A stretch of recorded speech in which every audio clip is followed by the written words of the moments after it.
Vanity Fair. I'm so happy you all came out for this heartwarming romantic comedy. I'm so excited to introduce the co-writer and director of the film, Ira Sachs.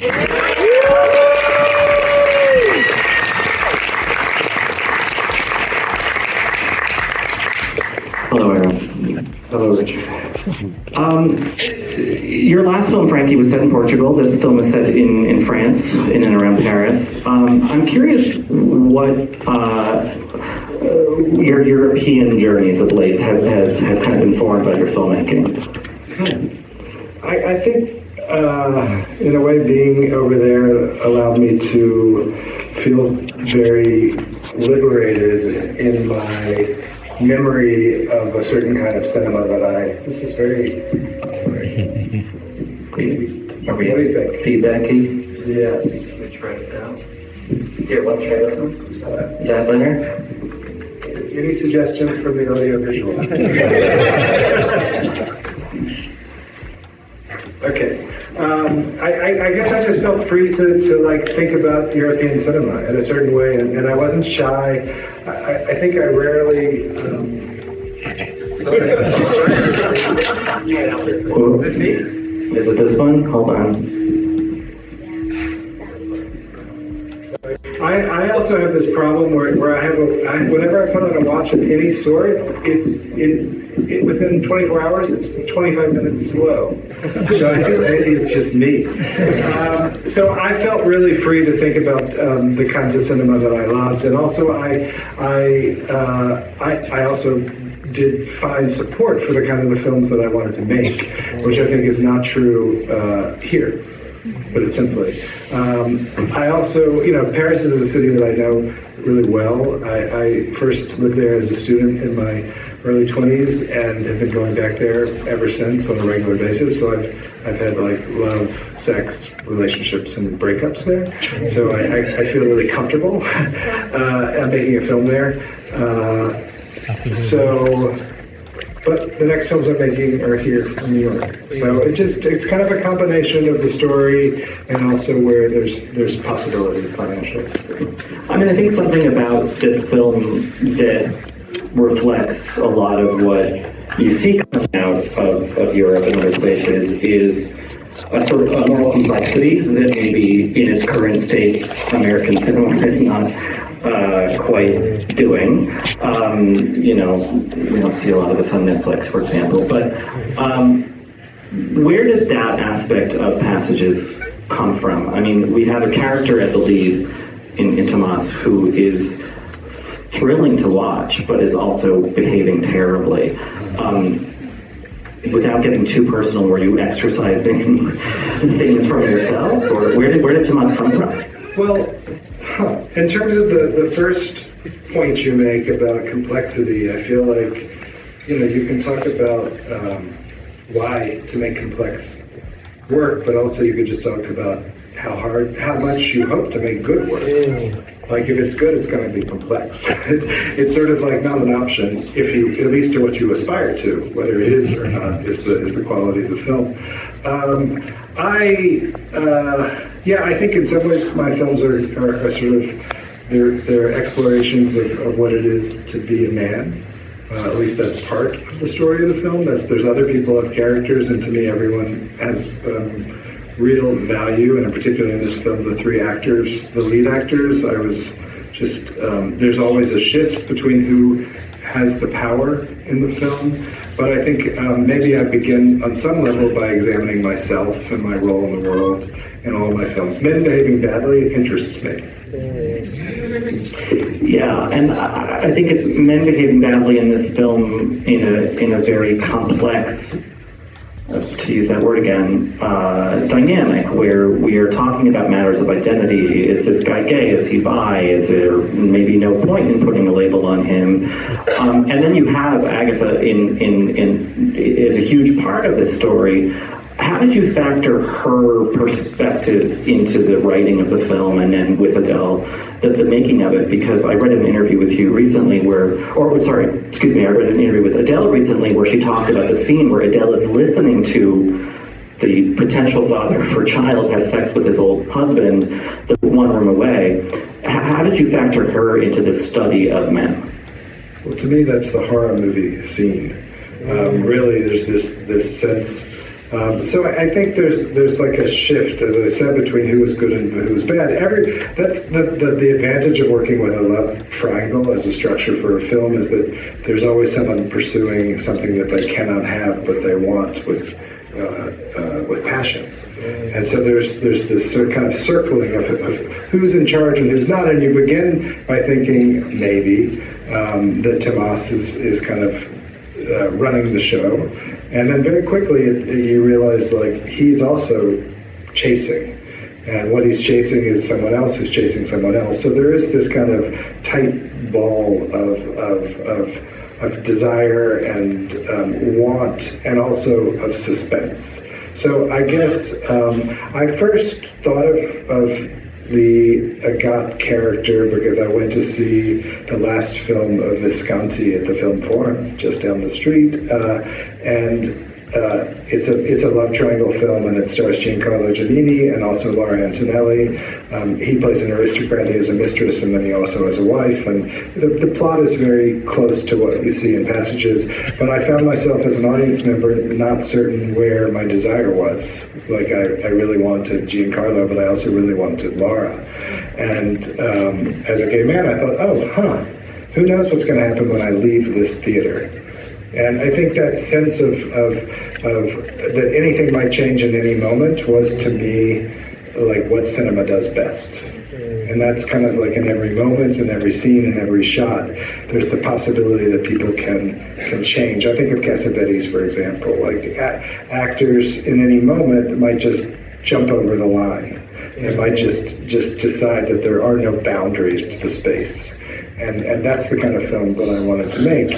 I thought I would end up making a film about identity, but I didn't. I think that if you had this film about three 57-year-olds, it would look very different than it is about three 32-year-olds and 35-year-olds, in the sense that it's a different time.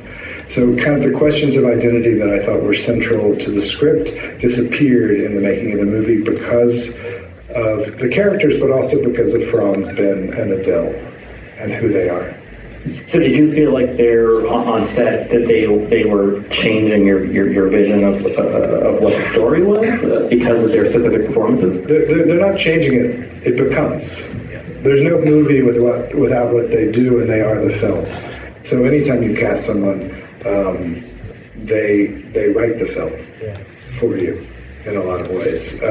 So I think my process is to be really open to what is brought to me by the actors, by the locations, by the city, by things I notice and hear. Like I just happened, someone took me to see that printing studio that Ben Wishel's character runs, and that was not his job, but I was really taken with that space and felt like it would work really easily as a profession for the character. So we rewrite that. So in a way, you're always.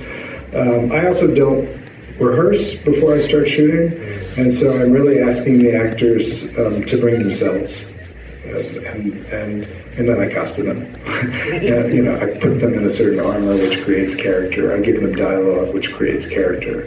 But a lot of what you see, and I think this is interesting in the film, is you see Ben, and you see Franz, and you see Adele, and they exist in front of you. Franz is doing this incredible, everyone is incredible in the film, but like he in particular, maybe it's just the clothes kind of informing my interpretation of him, but it is a real person, but it's also high comedy in a way. What were those conversations like with him about how to calibrate this person who is ridiculous, but still is a person? Well, I wrote the film for Franz. I had seen Michael Haneke's Happy End, and if you haven't seen the movie, I recommend it. But if you don't want to see the movie, I recommend going to YouTube and saying Franz Rogowski Sia Chandelier, because he does a karaoke performance of Chandelier, which is just like it's cinema at its best. And so because of that, I wrote this film, and you got to watch it. So we talked a lot about actually James Cagney.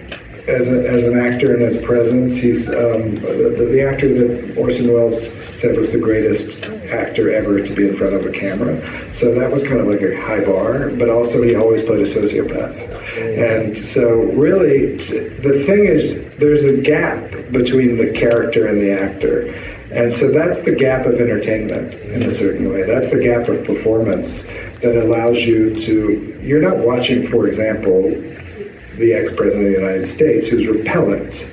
You're watching someone perform something in which they are,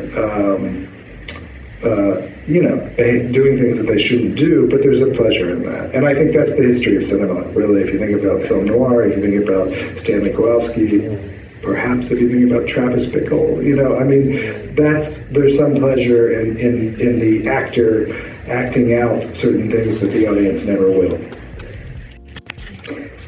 I mean, the film obviously ends on Tomas in this visceral, exciting way. It's, I'm not a filmmaker, but I would imagine one of the more complicated shots of the film, or the series of shots of him riding furiously this bicycle through Paris. For the technical nerds out there, how did you shoot that? I mean, did you have to close off Paris streets, or you just happened to be in a car following his bicycle? What was that like? Because it feels tricky. It wasn't as hard as it looks. The hardest scene for me was really the first scene of the movie, the film within a film, to sort of to get that right, to get us to really feel like it was authentic and you believe the tension and you believe that there is a film, which there's not. So just sort of establish that was actually the thing that kept worrying me. And the last scene, Franz is a really amazing and ridiculous bicycle rider. He's always like pulling up at the curb, and it's just like, whoa, like something's happening kind of physically in the city. And so I took the advantage of that, and I wrote the scene, I rewrote the end of the movie, aware of his comfort of being on a bike in Paris. And we rode, the camera crew and myself were in a pickup truck, and he's on his bike, and we're just going along. And we're riding, and he was actually the driver of the truck, said, he's going 35 kilometers an hour. And he was really going fast, and it was for maybe 3 or 4 hours that we were shooting, so it's also really physical, the exertion that was going on. But it was a lot of fun, and there was a lot of pleasure, and I could see what we were getting while we were shooting. And so there was so we went from maybe 4 in the afternoon till maybe 5 in the afternoon till about 8:30 or 9. So we went through time, and occasionally he's holding onto the truck. So that's where you get a good, solid close-up. He's letting the truck pull him along. Like kids do with skateboards, just kind of hanging on the back. Exactly.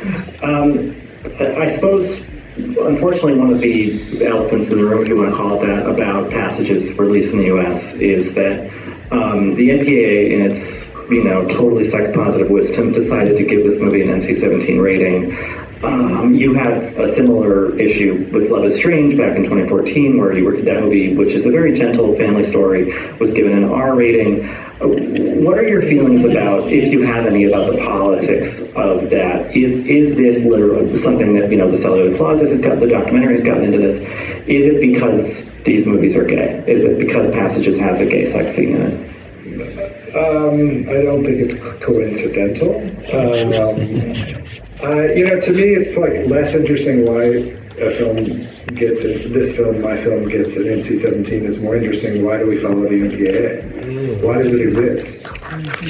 It's funny, we talk about it as if it's a meaningful body of something, of control.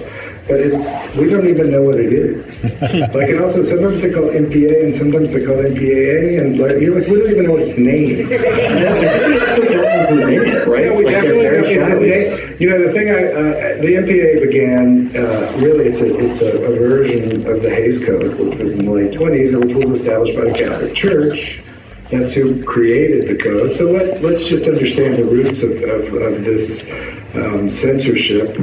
And I don't want to get on a soapbox, but it's sort of like, why does this exist? That's really what I don't understand. So I think it is certainly what upsets me about it is what it says to other filmmakers. It says, like, watch out, don't create certain images, don't include gay people in your films, gay sex in your films, certainly. And if you do, you will be punished, because this is a form of punishment, because it's economically has an impact on the people who make the film. Yeah, I mean, you're in the company of showgirls, which has deeply affected that movie's box office, because people won't show NC-17 movies in theaters, depending on the chain. But I think this audience turnout is a good sign that people are interested.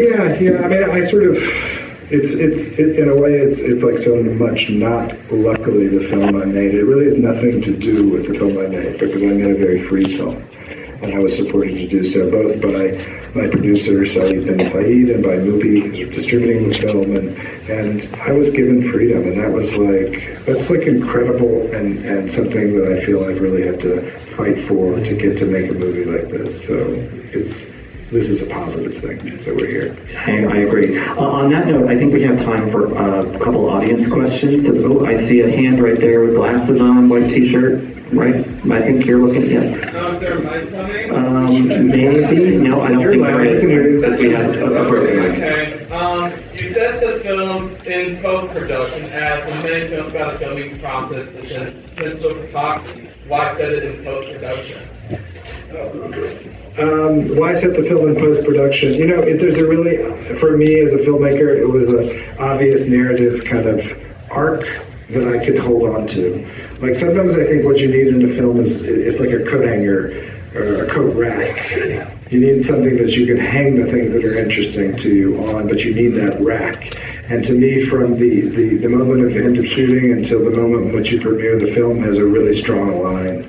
And I felt like I didn't need it meant that I didn't have to give that line too much attention, but it's there, and it holds the film together in a certain way. A hand back there, yeah. I love the scenes where characters are dancing. What's your relationship with the dance music you're Well, I'd like to introduce Viva Ruiz. And Crystal Ark, who is one of the singers that you hear in one of the songs. We're standing stage.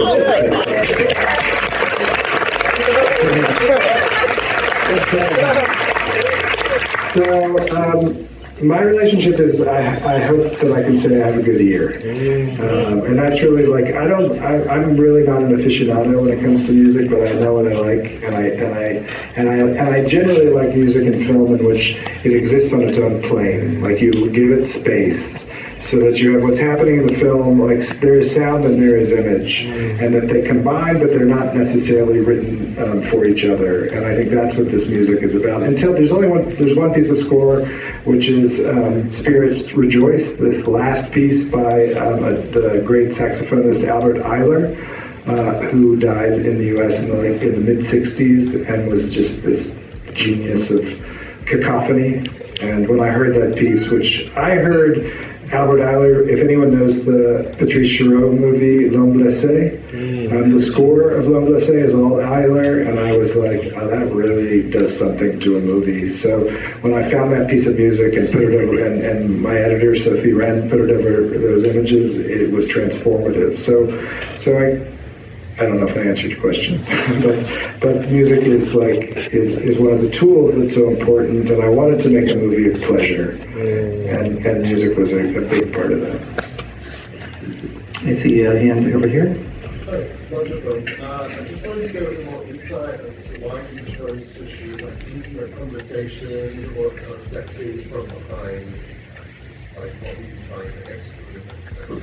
So why are some scenes of intimacy shot from behind, and what was I trying to exclude? It was less an attempt to, I wasn't trying to exclude anything, but I generally think like, where do I put the camera in a place in which it's intimate? It's allowed into the room, but it's not always given the best position, and I don't always cut in order to kind of see something else, because in a way I'm like a documentary filmmaker in a certain way. I get the point in which I'm able to observe, and sometimes people block things from me, but I think that gives the audience a certain connection to the material, because they know they're really there and something private is happening in front of you.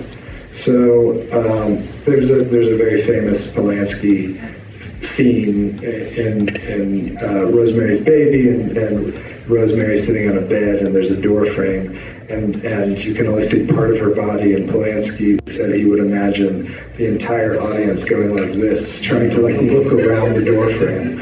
And I think that, in a way, is what I'm doing. I'm saying you're there, but there's also something that you can't be a part of. I think we have time for one more. Oh, I see a hand way in the back over there. Yep. Mhm. I was really struck by the use of color. I would love you to chat more about, specifically like red really stuck out to me, and I feel like color in general. If you could talk a little bit more about that. Sure. Red is Sandrine Bonnaire in this film. She was a great inspiration. A French actress. The movie I Knows More. She's always. She was like this kind of muse to us visually. When we started to put together the costumes, Hadija Zagai, my costume director, and we made a decision to leave the real. Meaning, we're making a realist film. It has a naturalistic texture, but we're also making cinema, and we embrace that by using color for impact. It's not, for me, color is not really a metaphor, but it is power of the image. And so it's also about being selective. You see red, you see blue, you see yellow. These different things have, if you've ever seen Contempt, the Godard film, I think the use of color in that film is really significant to what we were looking for. We also made a decision that the costumes would not be of the everyday. So Adele, for example, we had a rack of clothes which were like an elementary school teacher in Paris that you would see in the subway, and then we had another rack of clothes that could have been worn by Brigitte Bardot, and we chose the Bardot clothes. Like, we wanted the iconic power of the actor and their body and the figure and the shape and the color to be the impact of the film. Well, thank you for those questions, and Ira, thank you for talking with us and sharing this film with us. Thank you.